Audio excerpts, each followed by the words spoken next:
ಇನ್ನು ನಿಗೂಢವಾಗಿದೆ ದೇವೇಗೌಡರ ನಡೆ. ದೊಡ್ಡಗೌಡರು ಸ್ಪರ್ಧೆ ಮಾಡುವ ಕ್ಷೇತ್ರ ಯಾವುದು? ತೀವ್ರ ಕುತೂಹಲ ಮೂಡಿಸಿದೆ ಗೌಡರ ರಾಜಕೀಯ ನಡೆ.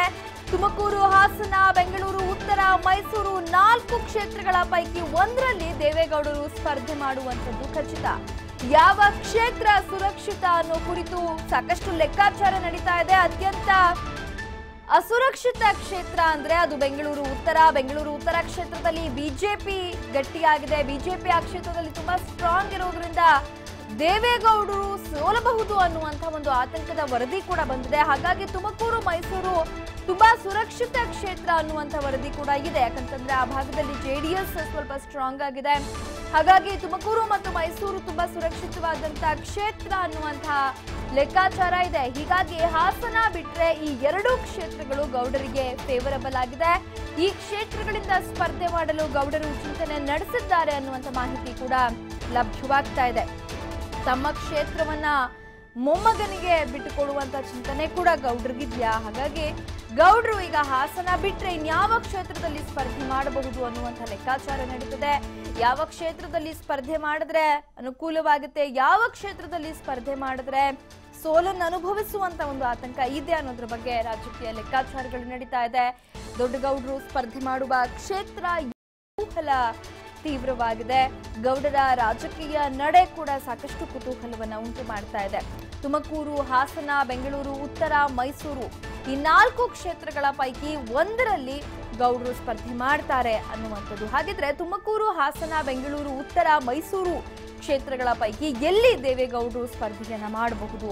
ಈಗಾಗಲೇ ಇರುವಂತಹ ಒಂದು ವರದಿಯ ಪ್ರಕಾರ ಬೆಂಗಳೂರು ಉತ್ತರ ಅಷ್ಟು ಸೇಫೆಸ್ಟ್ ಪ್ಲೇಸ್ ಅಲ್ಲ. ಯಾಕಂತಂದ್ರೆ ಅಲ್ಲಿ ಬಿಜೆಪಿ ಸ್ಟ್ರಾಂಗ್ ಆಗಿರೋದ್ರಿಂದ ಒಂದೊಮ್ಮೆ ದೇವೇಗೌಡರು ಸ್ಪರ್ಧೆ ಮಾಡಿದ್ರೂ ಕೂಡ ಅಲ್ಲಿ ಕಷ್ಟವಾಗಬಹುದು ಅನ್ನುವಂಥ ಒಂದು ವರದಿ ಬಂದಿರುವಂಥದ್ದು. ಹಾಗಾಗಿ ತುಮಕೂರು, ಹಾಸನ ಮತ್ತು ಮೈಸೂರು ಈ 3 ಕ್ಷೇತ್ರದಲ್ಲಿ ಯಾವುದಾದ್ರೂ ಒಂದು ಕ್ಷೇತ್ರದಲ್ಲಿ ದೇವೇಗೌಡರು ಸ್ಪರ್ಧೆಯನ್ನ ಮಾಡಬಹುದು ಅನ್ನುವಂಥ ಲೆಕ್ಕಾಚಾರ ಇದೆ.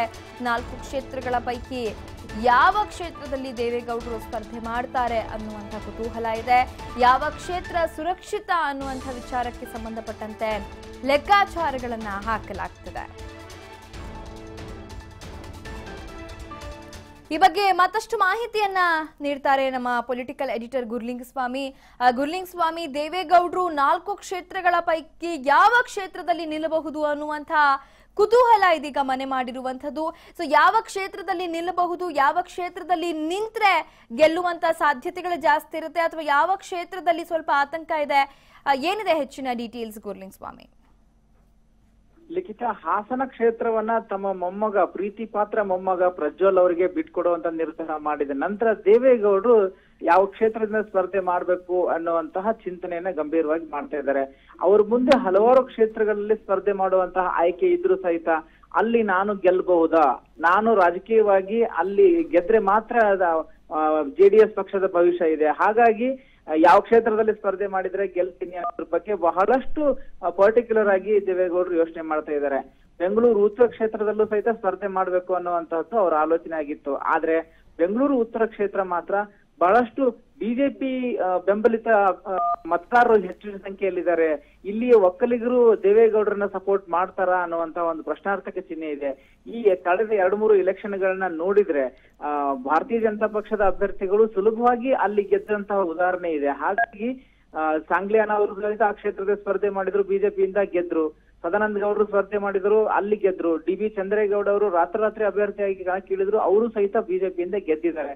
ಹಾಗಾಗಿ ಇಲ್ಲಿ ದೇವೇಗೌಡರು ಸ್ಪರ್ಧೆ ಮಾಡಿದ್ರೆ ಅಸುರಕ್ಷಿತ, ಅಲ್ಲಿ ಗೆಲ್ಲೋದು ಕಷ್ಟ ಅನ್ನೋದು ಈಗ ಪ್ರಾಥಮಿಕವಾಗಿ ಬಂದಂತಹ ಮಾಹಿತಿ. ಹಾಗಾಗಿ ದೇವೇಗೌಡರು ಬೆಂಗಳೂರು ಉತ್ತರ ಕ್ಷೇತ್ರವನ್ನ ಸಂಪೂರ್ಣವಾಗಿ ಈಗ ಕೈ ಬಿಟ್ಟಂತಾಗಿದೆ. ಅವ್ರ ಮುಂದೆ ಇರುವಂತಹ ಕ್ಷೇತ್ರ ತುಮಕೂರು ಮತ್ತೆ ಮೈಸೂರು, ಈ 2 ಕ್ಷೇತ್ರಗಳ ಪೈಕಿ ಒಂದರಲ್ಲಿ ಸ್ಪರ್ಧೆ ಮಾಡಬೇಕು ಅನ್ನೋದು ದೇವೇಗೌಡರ ಉದ್ದೇಶ ಆಗಿದೆ. ಮೈಸೂರಲ್ಲಿ ಸ್ಪರ್ಧೆ ಮಾಡೋದಾದ್ರೆ ಅವರ ಕ್ಷೇತ್ರಗಳ 4 ಜನ ಶಾಸಕರು ಇದ್ದಾರೆ. ಅಲ್ಲಿ ಅವರನ್ನ ಗೆಲ್ಲಿಸುವಂತ ಒಂದು ಒಕ್ಕಲಿಗ ಸಮುದಾಯದ ಪ್ರಬಲ ಮತದಾರರು ಇದ್ದಾರೆ. ಆದ್ರೆ ಸಿದ್ದರಾಮಯ್ಯ ಅವರು ಆ ಕ್ಷೇತ್ರದಲ್ಲಿ ಸ್ಪರ್ಧೆ ಮಾಡೋದಕ್ಕೆ ಏನ್ ಹೇಳ್ತಾರೆ? ಸಿದ್ದರಾಮಯ್ಯ ಅವರು ಸಂಪೂರ್ಣವಾಗಿ ಕಾಯ ವಾಚ ಮನಸ ದೇವೇಗೌಡರನ್ನ ಗೆಲ್ಲಿಸೋದಕ್ಕೆ ಪ್ರಯತ್ನ ಪಡ್ತಾರ ಅನ್ನುವಂತಹದ್ದು ಪ್ರಶ್ನಾರ್ಥಕವಾಗಿದೆ. ಹಾಗಾಗಿ ಮೈಸೂರು ಕ್ಷೇತ್ರದಲ್ಲೂ ಸಹಿತ ದೇವೇಗೌಡರು ಸ್ಪರ್ಧೆ ಮಾಡ್ಬೇಕು ಬೇಡ ಅಂತ ಯೋಚನೆ ಮಾಡ್ತಾ ಇದ್ದಾರೆ.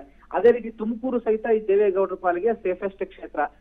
ಅವ್ರ ಕ್ಷೇತ್ರದ ಅವ್ರ ಪಕ್ಷದ 4 ಜನ ಶಾಸಕರು ಆ ಕ್ಷೇತ್ರದಲ್ಲಿದ್ದಾರೆ. ಹಾಗಾಗಿ ಅಲ್ಲಿಂದ ಸ್ಪರ್ಧೆ ಮಾಡಿದ್ರೆ ಗೆಲ್ಲಬಹುದು ಅನ್ನುವಂತಹದ್ದು ಸ್ಥಳೀಯ ನಾಯಕರ ಸ್ಥಳೀಯ ನಾಯಕರು ಹೇಳಿದ್ದಾರೆ ದೇವೇಗೌಡರಿಗೆ. ಹಾಗಾಗಿ ಈಗ ಸದ್ಯಕ್ಕೆ ತುಮಕೂರು ಅಥವಾ ಮೈಸೂರು ಈ 2 ಕ್ಷೇತ್ರಗಳಲ್ಲಿ ಸ್ಪರ್ಧೆ ಮಾಡಿದ್ರೆ ಹೇಗೆ ಅನ್ನೋದ್ರ ಬಗ್ಗೆ ಚಿಂತನೆ ಮಾಡ್ತಾ ಇದ್ದಾರೆ.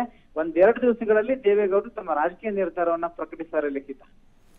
ಗುರುಲಿಂಗ ಸ್ವಾಮಿ, ಹಾಗೆ ನಾವು ನೋಡಬಹುದು ಸದ್ಯ ಹಾಸನವನ್ನ ಜೆಡಿಎಸ್ಗೆ ಬಿಟ್ಕೊಡುವಂಥದ್ದು ಕನ್ಫರ್ಮ್ ಆದ್ರೂ ಕೂಡ ಅಲ್ಲಿ ದೇವೇಗೌಡರು ಸ್ಪರ್ಧೆ ಮಾಡಿದ್ರೆ ಮಾತ್ರ ನಾನು ಸಪೋರ್ಟ್ ಮಾಡ್ತೀನಿ ಅನ್ನುವಂಥದ್ದನ್ನ ಮಂಜೋರ್ ಈಗಾಗಲೇ ಸ್ಪಷ್ಟಪಡಿಸಿರುವಂಥದ್ದು. ಒಂದ್ ಕಡೆ ತಾವು ಕ್ಷೇತ್ರವನ್ನ ಬಿಟ್ಟುಕೊಟ್ರು ಕೂಡ ಅಲ್ಲಿ ಕಾಂಗ್ರೆಸ್ನ ಒಂದು ಬೆಂಬಲ ಕೂಡ ಅವ್ರಿಗೆ ಬೇಕಾಗತ್ತೆ. ಸ್ಥಳೀಯವಾಗಿ ಕಾಂಗ್ರೆಸ್ನ ಕೂಡ ಅಲ್ಲಿ ಕಾಂಗ್ರೆಸ್ನ ನಾಯಕರನ್ನ ವಿರೋಧ ಕಟ್ಕೊಳ್ಳಿಕ್ಕೂ ಕೂಡ ಸಾಧ್ಯವಾಗೋದಿಲ್ಲ. ಅಂದ್ರೆ ಈ ಗೊಂದಲಗಳ ನಡುವೆಯೇ ದೇವೇಗೌಡರು ಇದೀಗ ತಮಗೆ ಸುರಕ್ಷಿತವಾಗಿರುವಂತಹ ಕ್ಷೇತ್ರದ ಹುಡುಕಾಟದಲ್ಲಿರುವಂತದ್ದು. ಹಾಗಾಗಿ ಯಾವ ರೀತಿಯಾದಂತಹ ಒಂದು ಸಾಧ್ಯತೆಗಳು ಸದ್ಯಕ್ಕೆ ಕಂಡು ಬರ್ತಿದೆ ಅಂತ ಲಿಖಿತ, ಇಲ್ಲಿ ಸಾಧ್ಯತೆಗಳ ಪ್ರಶ್ನೆ ಉದ್ಭವ ಆಗಿದ್ದೆ ಅವರ ಮೊಮ್ಮಗ ಪ್ರಜ್ವಲ್ ರೇವಣ್ಣ ಅವರ ಸ್ಪರ್ಧೆಯ ರಾಜಕೀಯ ನಿರ್ಧಾರದಿಂದ. ಅವರು ತಮ್ಮ ಉತ್ತರಾಧಿಕಾರಿಯಾಗಿ ರಾಷ್ಟ್ರ ರಾಜಕಾರಣದ ಉತ್ತರಾಧಿಕಾರಿಯಾಗಿ ಪ್ರಜ್ವಲ್ ಅವರನ್ನ ಬಿಂಬಿಸ್ಬೇಕು, ಪ್ರಜ್ವಲ್ ಅವರನ್ನ ಕರ್ಕೊಂಡ್ ಬರ್ಬೇಕು ಅನ್ನೋದು ದೇವೇಗೌಡರ ಮಹದಾಕಾಂಕ್ಷೆ ಆಗಿದೆ. ಹಾಗಾಗಿ ಅವರಿಗೆ ಹಾಸನ ಕ್ಷೇತ್ರವನ್ನು ಬಿಟ್ಟುಕೊಡೋದಕ್ಕೆ ದೇವೇಗೌಡರು ಒಂದು ನಿರ್ಧಾರ ಮಾಡಿದ್ದಾರೆ. ಈ ಹಿನ್ನೆಲೆಯಲ್ಲಿ ದೇವೇಗೌಡರು ಬೇರೆ ಕ್ಷೇತ್ರಗಳನ್ನ ಆಯ್ಕೆ ಮಾಡ್ಕೋಬೇಕಾಗಿರೋ ಪರಿಸ್ಥಿತಿ ಬಂದಿದೆಯೇ? ಇಲ್ಲ ಅಂತಂದ್ರೆ ದೇವೇಗೌಡರು ಹಾಸನದಲ್ಲೇ ಸ್ಪರ್ಧೆ ಮಾಡಿದ್ರೆ ಹಾಸನದಿಂದ ಗೆದ್ದು ಬರುವಂತಹದ್ದು ದೊಡ್ಡ ವಿಷಯವೇ ಅಲ್ಲ. ದೇವೇಗೌಡರು ಇವತ್ತಿಗೂ ಸಹಿತ ಅವ್ರ ಮುಂದೆ ಮಂಡ್ಯದಿಂದ ಕಣಕ್ಕಿಳಿಯುವಂತಹ ಆಯ್ಕೆ ಸಹಿತ ಇದೆ. ಅಂದ್ರೆ ಮಂಡ್ಯದಿಂದ ಸ್ಪರ್ಧೆ ಮಾಡ್ಬೇಕು ಅಂತ ನಿರ್ಧಾರ ಮಾಡಿದ್ರೆ ಅವರು ಅಲ್ಲಿಂದ ಸಹಿತ ಕಣಕ್ಕಿಳಿಬಹುದು. 7 ಜನ ಶಾಸಕರು ಆ ಮಂಡ್ಯ ಲೋಕಸಭಾ ಕ್ಷೇತ್ರದ ಜೆಡಿಎಸ್ ಪ್ರತಿನಿಧಿಗಳಾಗಿದ್ದಾರೆ. ಹಾಗಾಗಿ ಅವ್ರ ಮುಂದೆ ಹಾಸನ ಮತ್ತು ಮಂಡ್ಯ 2 ಕ್ಷೇತ್ರಗಳಿದೆ. ಕುಟುಂಬ ರಾಜಕಾರಣ ಅನ್ನುವಂತಹದ್ದು ಏನಾದ್ರೂ ಹೆಚ್ಚು ವ್ಯಾಪಕವಾಗಿ ಪ್ರಚಾರ ಪಡಿದ್ರೆ ತಮ್ಮ ಅಭ್ಯರ್ಥಿಗಳು ಸೋಲ್ತಾರೆ ಅನ್ನುವಂತಹದ್ದು ದೇವೇಗೌಡರು ಮನವರಿಕೆ ಆದ್ರೆ ಅವರು ಹಾಸನ ಅಥವಾ ಮಂಡ್ಯ ಈ 2 ಕ್ಷೇತ್ರಗಳಲ್ಲಿ ಒಂದನ್ನ ಆಯ್ಕೆ ಮಾಡ್ಕೊಂಡ್ರು ಸಹಿತ ಆಶ್ಚರ್ಯ ಪಡ್ಬೇಕಾಗಿಲ್ಲ. ಈಗ ಪ್ರಜ್ವಲ್ ಅವರಿಗೆ ರಾಜಕೀಯ ಹುಟ್ಟು ನೀಡಬೇಕು ಅನ್ನುವಂತ ಉದ್ದೇಶದಿಂದ ಅವರು ಹಾಸನ ಕ್ಷೇತ್ರದಿಂದ ಬೇರೆ ಕ್ಷೇತ್ರಕ್ಕೆ ಹೋಗುವಂತ ನಿರ್ಧಾರ ಮಾಡಿರೋ ಹಿನ್ನೆಲೆಯಲ್ಲಿ ಈಗ ದೇವೇಗೌಡರ ಮುಂದೆ ಯಾವ ಕ್ಷೇತ್ರ ಯಾವುದು ಸೇಫ್ ಕ್ಷೇತ್ರ ಅನ್ನೋದು ಆಯ್ಕೆ ಬಂದಿದೆ ಲಿಖಿತ. ಓಕೆ, ಧನ್ಯವಾದ ಗುರುಲಿಂಗ.